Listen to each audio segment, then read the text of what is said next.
Dear student, today we are going to be discuss about the mole concept. सबसे पहले मैं आपको बताऊंगा कि मोल क्या होता है। मोल मोल एक प्रकार की संख्या है। It is a kind of number. It is kind of number and this number will be equal to 6.022 into 10⁻23। जिस प्रकार से यदि कोई संख्या 12 है तो इसको हम लोग डोजन के नाम से जानते हैं, डोजन। यदि कोई संख्या जो है 20 है तो इसको हम लोग एक स्कोर वर्ड है, स्कोर के नाम से जानते हैं। उसी तरीके से यदि कोई संख्या 6.022 एंड 10⁻23 हो तो उसको हम लोग एक मोल के बराबर जानते हैं या एक मोल कहते हैं।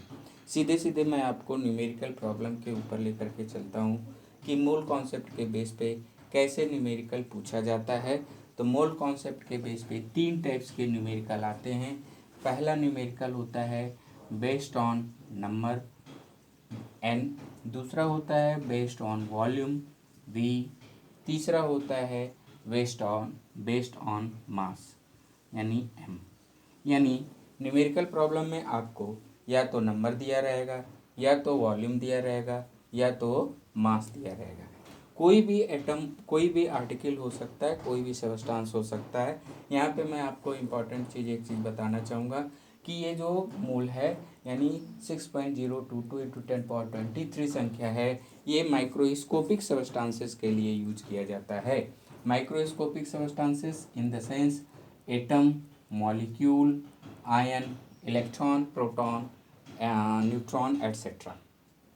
तो यदि हम लोग कहें कि यदि न्यूमेरिकल प्रॉब्लम में नंबर दिया गया हो तो किस तरीके से मोल को फाइंड किया जाता है, उसके लिए फार्मूला होता है कि when the number is given then given number upon Avogadro number, given number upon Avogadro number. यानी एवोगैड्रो नंबर क्या होता है? Avogadro number is equal to 1 mole 6.022 into 10⁻23। क्यों? क्योंकि इस नंबर को एवोगैड्रो साहब ने एक्सटेंसिवली स्टडी किया और जिसकी वजह से इसका नाम जो है एवोगैड्रो नंबर रख दिया गया। तो माय डियर स्टूडेंट, आप ध्यान रखें कि यदि किसी भी न्यूमेरिकल प्रॉब्लम में नंबर दिया हो तो given number upon Avogadro number से डिवाइड करते हैं, जिससे हमको number of mole find out पता चल जाता है। यदि किसी भी न्यूमेरिकल प्रॉब्लम में सबस्टांस का वॉल्यूम दिया हो तो वॉल्यूम के लिए गिवन वॉल्यूम अपॉन 22.4 लीटर। ध्यान रखेंगे आप कि न्यूमेरिकल प्रॉब्लम में यदि वॉल्यूम लीटर में दिया है तो 22.4 लीटर से डिवाइड करेंगे, और यदि न्यूमेरिकल प्रॉब्लम में ml में दिया हुआ है वॉल्यूम सबस्टांसेस का तो हम लोग कहेंगे गिवन वॉल्यूम अपॉन 22,400 ml। इसी तरीके से यदि न्यूमेरिकल प्रॉब्लम में m यानी मास दिया हुआ हो तो मास दिया हो तो इसके लिए हम लोग क्या कहेंगे? Given mass in gram upon molar mass, upon molar mass. Molar mass मैं यहाँ पे कह सकता हूँ यदि एटम है तो उसका मोलर एटॉमिक मास, यदि आपका मॉलिक्यूल है तो मॉलिक्यूलर मोलर मास, और यदि आयन है तो आयनिक मास, या जिसको कि हम लोग फार्मूला मास कहते हैं। तो माय डियर स्टूडेंट, बहुत ही छोटे पॉइंट में यदि हम लोग मोल कॉन्सेप्ट को समझें तो मोल क्या है? एक संख्या है जिसकी वैल्यू 6.022 इंटू 10⁻23 होती है। ये माइक्रोस्कोपिक पार्टिकल के लिए एटम, मॉलिक्यूल, आयन, सब atomic particle, electron, proton, neutron के लिए यूज होता है।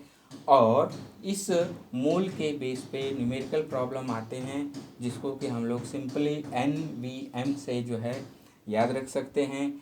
N स्टैंड फॉर, जैसे मास नंबर दिया हो तो जब नंबर दिया हो न्यूमेरिकल प्रॉब्लम में तो हम लोग given number upon Avogadro number. V stand for volume, जब वॉल्यूम दिया हो तो गिवन वॉल्यूम अपॉन 22.4 लीटर। यदि वॉल्यूम ml में दिया हो तो we have to divide with 22,400 ml। Shortly molecular mass, यदि गिवन मास दिया हो तो उस केस में given mass upon molar mass. Molar mass यहाँ पे एटम, मॉलिक्यूल, आयन और किसी के लिए भी हो सकता है।